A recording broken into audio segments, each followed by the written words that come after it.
بسم اللہ الرحمن الرحیم۔ السلام علیکم ورحمۃ اللہ وبرکاتہ۔ امید ہے آپ سب لوگ خیریت سے ہوں گے۔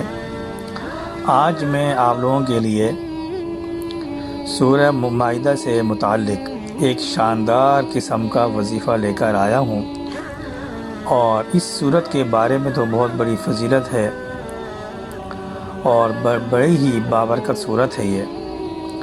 تو اس سورت سے متعلق میں آپ کے لیے 2 وظیفے لے کر آیا ہوں۔ نمبر 1، رزق کی فراوانی۔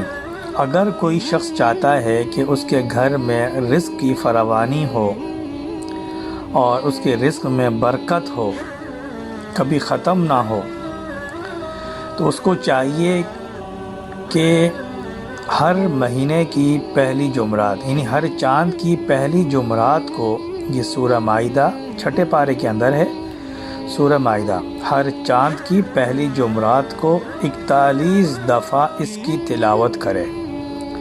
41 دفعہ اس کی تلاوت کرے، صرف پہلی جمعرات کو، یعنی ہر مہینے یا ہر چاند کی پہلی جمعرات جو آئے گی اس میں 41 دفعہ اس سورت کی تلاوت کرے۔ اسی طرح اگلے مہینے کی پہلی جمعرات کو تلاوت کریں، یعنی ہر مہینے کی پہلی جمعرات جو آئے گی، عربی کا جو مہینہ ہے، اس میں روزانہ 41 دفعہ تلاوت کریں، انشاءاللہ رزق کی فراوانی ہوگی۔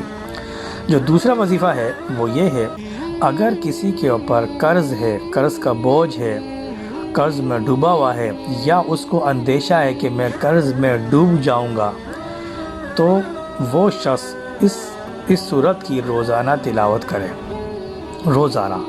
انشاءاللہ پہاڑ جتنا برابر بھی قرض ہوگا تو وہ بھی اتر جائے گا۔ امید ہے آپ کو ہماری ویڈیو پسند آئی ہوگی۔ پسند آنے پر ہماری ویڈیو کو لائک کریں، اور اپنے دوستوں کے ساتھ جو مقروض ہیں، جن کے اوپر قرض چڑھا ہوا ہے، ادا نہیں کر سکتے، ان کو شیئر بھی کریں، اور ہمارے چینل کو سبسکرائب کریں۔ السلام علیکم ورحمۃ اللہ وبرکاتہ۔